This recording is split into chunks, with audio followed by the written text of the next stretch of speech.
Hola, soy Peguito y el día de hoy continuaremos con Regresión Absoluta. Continuando con la historia, el prota se encontraba entrando al salón de entrenamientos de su padre, pensando que esa era la primera vez que entraba en el salón de entrenamientos privado de su padre. En eso algo terminó llamándole la atención, se preguntaba si acaso no se trataba de hierro frío de 10.000 años, y esas marcas sobre la superficie. El chico se encontraba realmente sorprendido. Preguntaba si acaso no utilizaba ese hierro frío de 10.000 años para entrenar, ¿o sí? Su padre le dijo que dejara de decir tonterías y tenía que mostrarle los pasos del dios del viento. El prota le dijo que lo había entendido y comenzaría de inmediato. El prota comenzó a realizar los movimientos pensando que los pasos del dios del viento constaba de 4 técnicas principales, que contienen más de 900 variaciones, y dependiendo de cómo se interpreten y se usen las variaciones, sus movimientos y el poder de la técnica cambiarán. Luego de terminar, el prota observó de reojo a su padre y se preguntó que por qué actuaba de esa forma. ¿Acaso había cometido algún error? El hombre le preguntó a su hijo si acaso había alcanzado ese nivel de maestría. El prota pensaba que quizás porque lo había reconocido, pero su padre y él discutieron sobre artes marciales después de eso. Su padre también compartió sus pensamientos con él, y también escuchó en silencio los suyos, y luego incluso los aceptó.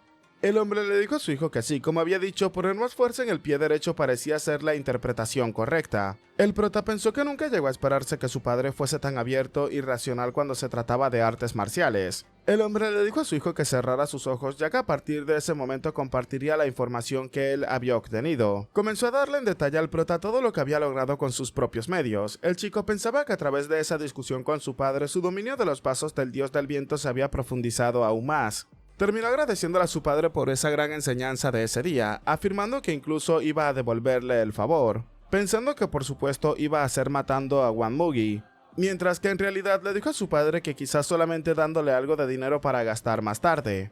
El hombre, levantándose, le dijo a su hijo que tenía que dejar de decir tonterías y tenía que comer antes de irse, palabras que dejaron al prota completamente sorprendido. Su padre le preguntó que a qué se refería. El prota le dijo que era la primera vez que lo escuchaba pedirle que comieran juntos. El padre del prota se levantó, lo pensó por unos segundos y dándole la espalda le dijo que qué cosa tan extraña por la cual estar sorprendido. Un rato después, sobre la mesa, el hombre le dijo al chico que si no era suficiente entonces podía comer todo lo que quisiera. El prota le dijo que estaba bien. Ambos comenzaron a comer en silencio. El prota pensaba que debe de pensar que es extraño que no estuviese haciendo bromas como de costumbre, pero su padre aún no lo sabe, que en ese momento el él de antes de su regresión es el que está comiendo con él ahora mismo. En el pasado nunca había anhelado por algo como eso, pero ahora que había llegado el momento finalmente lo entendió. En lo más profundo de su corazón había estado anhelando ese momento. Mientras el prota observaba la comida, su padre le preguntó si acaso la comida era de su agrado. El prota le preguntó si acaso le gustaría intercambiar de chef con él. El padre le dijo que no era necesario. Luego de eso, el hombre, dejando los palillos sobre la mesa, le preguntó a su hijo que por qué había llegado a visitarlo ese día. Tenía que hablar de inmediato. El prota le dijo a su padre que por favor tenía que permitirle agregar a una persona más a la familia. El hombre le preguntó que qué era lo que estaba diciendo. ¿Acaso quería casarse? El prota le dijo que no, quería transmitir el arte de la espada celestial voladora a Hanley, su guardaespaldas personal. El prota pensaba que tenía la intención de enseñarle a Hanley la versión perfeccionada del arte marcial de la espada voladora, y solo dominando el arte de la espada celestial voladora podría proteger la posición de comandante. El problema es que el arte de la espada voladora solamente se transmite a la línea de sangre del demonio celestial. El padre del prota le dijo que menospreciaba demasiado a su propio hermano de sangre, y porque ahora quería hacer a su guardia personal parte de la familia. El prota le dijo que así es, era mucho más valiosa para él que la sangre, y además es alguien que va a lograr grandes cosas. El hombre le dijo a su hijo que el arte de la espada celestial voladora es su técnica personal. ¿Acaso estaba seguro de ello? El prota le respondió a su padre que su arte personal sería el arte demoníaco de las 9 flores, pensando que eso no es algo que se puede transmitir solamente porque alguien pertenezca a la línea de sangre del demonio celestial. Es un arte marcial que solamente se pasa al sucesor. El hombre le dijo a su hijo que se tenía bastante confianza, aún así estaba bien. El prota al escucharlo se encontró sorprendido, se preguntaba si acaso lo había permitido tan fácilmente. Entonces su padre le dijo que tan solo tenía que prometerle una cosa. El prota le dijo que lo que sea. El hombre le dijo que si alguna vez decidía matar a un señor demonio debía de informárselo primero, no importa cuál señor demonio sea. El prota le dijo que si era así entonces se aseguraría de hacerlo. Tiempo después el prota había llamado a Hanley directamente a sus aposentos, en su salón de entrenamientos privado. La chica se había presentado ante el prota, este último terminó llamándola comandante, a lo que la chica, escuchando ese título, terminó saludándolo con respeto. El prota le dijo que a partir de ese momento le enseñaría un nuevo arte marcial. Confundida, la chica le preguntaba al prota si acaso hablaba en serio. El prota le dijo que así era, le transmitiría el arte de la espada celestial voladora. Lehan no se lo podía creer, le gritaba al prota que no, ya que el arte de la espada celestial voladora solamente se transmite a la línea de sangre del demonio celestial. El prota le preguntó si acaso había terminado de hablar, la chica le dijo que tenía más que decir, solamente diría eso, no, absolutamente no. Ya que si el demonio celestial llegase a enterarse, pero el prota le respondió que ya había recibido el permiso de su padre. Lehan no se lo podía creer, le preguntaba al prota si acaso hablaba en serio, el chico le dijo que así era. La chica aún así comenzaba a dudar de las palabras del prota, afirmando que el arte celestial de la espada voladora es su técnica personal, entonces ¿por qué se la enseñaría? El prota le respondió que porque necesitaba dominar al menos ese nivel en artes marciales para ser la comandante de la unidad de las sombras, y además porque era como su familia. Así que por supuesto ella estaba más que calificada para aprenderlo. La chica al escuchar aquellas palabras comenzó a titubear un poco, le dijo al prota que aún así ¿cómo podría atreverse a aprender su arte marcial? ¿Cómo podría siquiera? A lo que el prota se acercó a ella, la chica seguía mencionándole que nunca había tenido eso antes. Nadie la había valorado tanto como hasta ahora. El prota tomándola del hombro le dijo que siempre ha sido alguien preciado para él, mientras que Lehan no podía contener las lágrimas. El prota la observó en silencio por unos segundos y se mantuvo allí parado delante de ella. Luego de eso, el prota nos comienza a relatar que durante un tiempo se había centrado en enseñarle a Lehan en los asuntos del pabellón Nirvana y en su propio entrenamiento. Lehan dominó la técnica de la espada en un instante, como si absorbiese agua como una esponja. Tenía más talento para las artes marciales de lo que había imaginado, y con su esfuerzo inquebrantable su progreso fue tan rápido que incluso quedó sorprendido. Entonces también terminó dándose cuenta de algo. Enseñar es al mismo tiempo aprender. El prota recordó que en su vida pasada nunca antes le había enseñado a nadie ni una sola vez, así que ese proceso se había convertido en una experiencia increíble para él. Cambiando de escena nos encontramos ahora en el pabellón Nirvana, donde el prota afirmaba que hacía mucho tiempo que no se reunían todos en un solo lugar, preguntando si acaso no era así. Las personas delante del prota se encontraban formados y reunidos, afirmándole que así era. El prota les dijo que le gustaba esa energía en sus voces y había llegado para echarle un poco más de combustible a ese ardiente espíritu. Todos se encontraban confundidos ante las palabras del prota. Fue entonces cuando el prota llamó al investigador Seok pidiéndole que abriera aquella caja. Al ver lo que se encontraba en su interior, el investigador le preguntaba al prota qué era lo que estaba pasando, por qué había tanto dinero. El prota le dijo que lo repartiera uno por persona. El investigador le preguntaba confundido a qué se refería. Fue entonces cuando el prota le pidió que lo hiciera de inmediato. Seok tuvo que correr de inmediato a cumplir las órdenes del prota. Mientras todos se encontraban sorprendidos con el dinero en mano, el prota comenzaba a decir que ese dinero era un regalo especial que les daba él a todos ellos. Todos lo observaron en silencio en ese momento. Rápidamente le agradecieron al prota y lo ovacionaron por lo que estaba haciendo. El prota les explicaba que su pabellón Nirvana debe de ser una organización que no permita la presión externa, por eso les estaba dando ese dinero. En pocas palabras significa que no deben de aceptar sobornos, y si alguna vez necesitaban dinero de repente tenían que ir a verlo, ya que les podría adelantar su salario mensual, y si el salario mensual no era suficiente incluso les prestaría de su propio bolsillo, preguntándole a todos si acaso lo habían entendido. Todos le respondieron de manera afirmativa. Luego de eso el prota le pidió a todos que se dispersaran y continuaran con sus labores. Caminando por el edificio, Seok terminaba llamando la atención del prota y le preguntó que cómo lo había descubierto, a lo que el prota le preguntó que a qué se refería.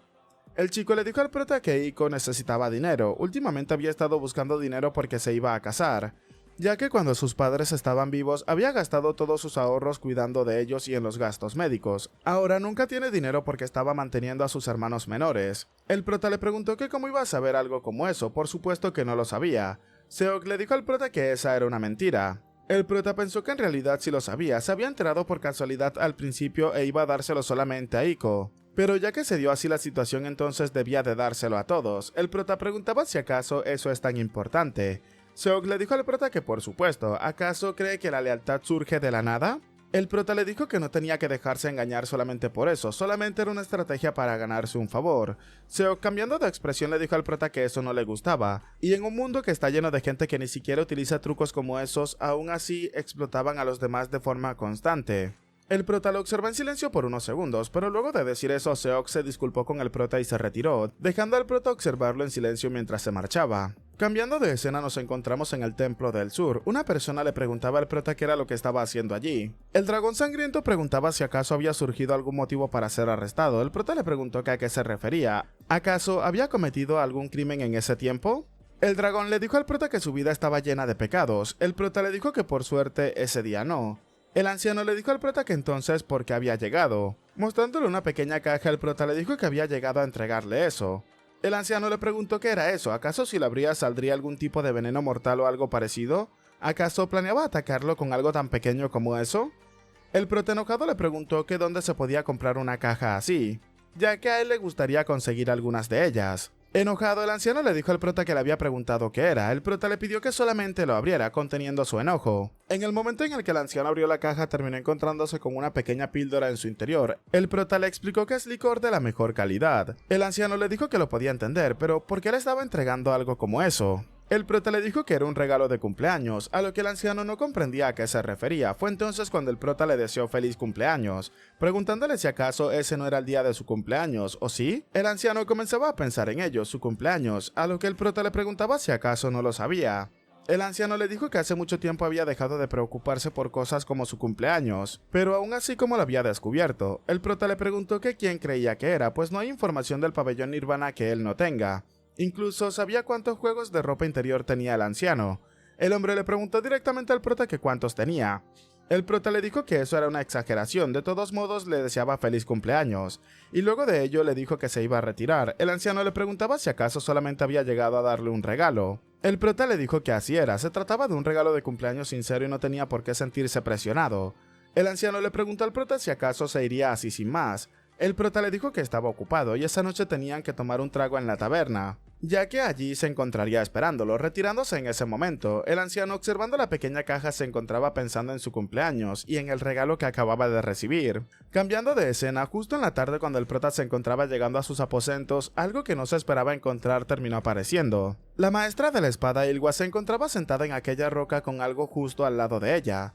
La mujer observó al prota llegar y le dijo que ese día también había sido un día difícil, así que tenían que beber un trago antes de irse. El prota supo claramente cuáles eran las intenciones de la mujer en ese preciso momento. El prota no lo pensó demasiado y terminó sentándose ante la mujer aceptando su petición. Aún así le preguntó si acaso ella no bebía alcohol. La mujer le dijo al prota que ese licor no es para ella, sino para el joven maestro. Le sirvió al prota y este rápidamente se tomó la copa. La mujer, observándolo, le dijo que si ese licor estuviese envenenado, aún así bebería sin verificarlo antes. El prota le respondió que no lo había verificado, pero sí había tomado precauciones, a lo que la mujer le preguntó que a qué se refería. Fue entonces cuando el prota terminó mostrándole aquella píldora que se había sacado de la boca. Pensaba que esa bebida es un antídoto que bloqueaba los venenos, y se bebía manteniéndola en la boca de esa manera, neutralizando el veneno en la boca. La mujer le dijo que por su tamaño parecía ser un antídoto de la más alta calidad. El prota le dijo que con todo respeto sabía que no tenía buenos sentimientos hacia él, y en esa situación cómo podría beber licor que le había ofrecido así sin más. La mujer le preguntó si acaso también había bebido el licor que le había dado el dragón sangriento con ese antídoto en la boca, a lo que el prota le dijo que no lo había hecho. Le preguntó al prota si acaso no confiaba en ella. El prota le dijo que el anciano, hubieron muchas cosas antes de tomarse la primera copa juntos. La mujer le preguntó al prota si acaso ellos también habían pasado por mucho juntos. El prota le respondió directamente que no había sido así. La mujer le dijo al prota que había sido ella quien había recomendado a Yanho más de una vez. El prota, observándola fijamente, le preguntó si acaso había hecho la elección por su bien. La mujer se quedó impactada por las palabras del chico, el cual continuó relatándole que aunque le había recomendado a Yanho no había sido por él, sino para evitar que se relacionara con el anciano ese. Quería compartir muchas experiencias con ella, y por esa misma razón también debía de beber el licor que le había ofrecido sin la necesidad de un antídoto. La mujer le dijo al prota que no tenía que decir las cosas en las que no creía, ya que su confianza estaba puesta en el dragón sangriento, preguntándole al prota si acaso no era así. El chico colocó el antídoto justo en la pequeña mesa que habían colocado delante de él, para luego servirse una copa él mismo y al mismo tiempo tomársela a gran velocidad, demostrándole a la mujer que sus palabras estaban respaldadas por sus acciones. La mujer, al darse cuenta de eso, lo pudo notar en la expresión del prota, el cual pensaba que ella es alguien que ni siquiera aceptaba ser comparada con el dragón sangriento, y es una persona con el orgullo de creerse que si había que elegir entre los dos naturalmente terminarían escogiéndola a ella. Por lo que el veneno, por supuesto que no era algo que ella necesitara utilizar. Al ver lo que había hecho el prota, la mujer no se lo podía creer. Le preguntó directamente que si acaso le podía decir qué era lo que realmente deseaba. El prota le pidió que le ayudara a convertirse en el sucesor, pero debía de hacerlo sin la condición de cortar los lazos con el anciano. La mujer lo pensó por unos segundos. Luego, levantándose, le dijo al prota que ese mundo la única ayuda incondicional puede ser esperada de los padres. El prota le dijo que entonces esa noche iría a beber en el salón de entrenamiento, y si le apetecía entonces tenía que ir a acompañarlo. La mujer se retiró de inmediato. El prota, entrando directamente en sus aposentos, terminó encontrándose con algo que tampoco esperaba allí. Era su padre sobre su casa. Llamó la atención de su padre en ese momento y se preguntaba qué día era el que había tenido en ese momento. Primero el dragón sangriento y ahora su padre. El prota le preguntó al hombre qué era lo que lo traía a un lugar tan humilde como ese. El padre del prota le dijo que había llegado a ver cómo estaba viviendo. El prota pensaba que era la primera vez en su vida que llegaba a su residencia, y pensándolo bien también fue la primera vez que habían casado juntos y la primera vez en la que compartieron una comida. Y ahora es la primera vez que había llegado directamente a su hogar. Había muchas primeras veces con su padre. El prota le preguntó que por qué no entraba, a lo que su padre le preguntó que para qué, ya que no tenía el más mínimo interés en una habitación con olor a un hombre solitario. El prota le dijo que entonces al menos sacaría una silla. El hombre le dijo que no hacía falta, ya que había estado sentado lo suficiente por ese día. Llegando hasta donde estaba su padre, el prota le dijo que ahora que lo pensaba el médico antes le había dicho algo parecido. Estar sentado por mucho tiempo es lo peor para la salud, y se dice que cuanto más tiempo se pasa sentado más corta será su vida. El padre le preguntaba al prota si acaso quería vivir mucho tiempo. El prota le dijo que por supuesto, había tantas cosas que todavía no había hecho. Quería experimentarlo todo antes de morir. ¿Y su padre, acaso no había algo que él quisiera hacer aparte de ser el demonio celestial? El hombre le dijo a su hijo que no. El prota lo escuchó, pero pensó que su padre había dicho que no, aún así, porque sonaba como si hubiese demasiado que hacer y no podía hacerlo. El prota, observando el atardecer con su padre, le dijo que algún día quería viajar con él por el mundo. El padre lo observó de reojo y el prota le dijo que no se refería a ir a pelear contra la Alianza Marcial. Luego de exhalar, el prota continuó explicándole que solamente quería recorrer lugares donde la gente vivía su día a día. ¿Y qué le parecía si hacían un viaje así en el futuro? Y además dicen que las montañas nevadas son increíblemente frescas en verano. El padre del prota se quedó observando el atardecer en silencio junto a su hijo luego de ello. Tiempo después, una persona se encontraba sirviéndole comida al prota. Era la posada y la noche finalmente había llegado. El prota había llegado primero y había preparado la mesa y todo lo demás. El prota quiso expresar su gratitud, pero el anciano le dijo que no, ya que eran ellos quienes debían de agradecerle. Desde que se había establecido la sucursal del pabellón Nirvana en ese callejón, los artistas marciales que bebían y causaban disturbios habían disminuido considerablemente. ¿Y acaso cree que eso había sido todo? También se habían reducido los casos de personas que dejaban cuentas impagadas. El prota le dijo que se alegraba escuchar eso. El anciano le dijo que de todos modos todo era gracias a él. El prota le dijo que no es el único responsable. El anciano también le dijo al prota que había muchas personas en ese lugar que habían recibido su ayuda, en mayor o menor medida, del pabellón Nirvana. El dragón sangriento había llegado en ese momento y dijo que al parecer era bastante popular, llamando la atención de las personas, las cuales comenzaron a preocuparse. Levantándose, el prota dijo que el señor demonio es una persona de carácter incomparablemente noble, así que no tenían de qué preocuparse y disfrutar del licor, solamente tenían que asegurarse de no causar problemas cuando beban en ese sitio. El anciano le preguntó al prota que por qué estaba mintiendo. El prota le dijo que se trataba de una mentira piadosa, y si pagaron para beber deberían de hacerlo sin sentirse incómodos, preguntándole si acaso no lo creía. El anciano dijo que si no querían verlo entonces simplemente tenían que irse. El prota le dijo que si iba a decir algo como eso entonces tenía que empezar por darles dinero a todas esas personas, y pedirle que tomen el dinero y se vayan a beber a otro lugar y pagarle al dueño las pérdidas por las cuentas sin pagar. El anciano le dijo al prota que otra vez estaba fingiendo ser bueno. El prota le dijo que no es fingir, era lo básico. El anciano le preguntó al prota si acaso ese es el principio de alguien del culto demoníaco. El prota le preguntó si acaso los del culto demoníaco también no son personas. Al escuchar eso, el anciano terminó llamando la atención del prota y le dijo que en momentos como esos se confunde realmente si es parte del culto demoníaco o de la alianza marcial. El prota guardó silencio y pensó que tampoco pensaba que su identificación estuviese basada en el culto demoníaco, pues en su vida pasada había dejado el culto bastante joven y había vagado por el mundo, conociendo a muchas personas. Aún así, el prota, levantando la copa, terminó felicitando al anciano por su cumpleaños. El anciano, dándose cuenta de la situación, le dijo al prota que bajara la voz, y en el futuro tenía que dejar de hacer esas cosas innecesarias, ya que ¿qué tiene de bueno envejecer como para celebrarlo? El prota le dijo que solamente era una excusa para beber y divertirse. El anciano le dijo al prota que al parecer le gusta más el licor de lo que aparentaba. El prota le dijo que así era, y a él también le gustaba mucho beber, ¿o no?, preguntándoselo directamente al anciano. El hombre le dijo al prota que antes le gustaba, pero últimamente lo había reducido mucho. Justo en ese momento una voz dijo que aún así no lo había dejado por completo, dejando al anciano sorprendido, e incluso el prota parecía sorprendido con la presencia de la mujer en ese sitio. Ambos artistas marciales observaron fijamente en ese preciso momento. Y bueno chicos, hasta acá el capítulo de hoy, espero que les haya gustado. Si es así, dejen su manito arriba, comenten y compartan para llegar a muchas más personas y al mismo tiempo hacer crecer aún más esta comunidad. Soy Peguito y sin nada más que decirles, espero gocen de un excelente día, tarde, noche, de una muy buena salud, que quieran y cuiden mucho a sus familiares y nos vemos en el próximo video. Chao chao.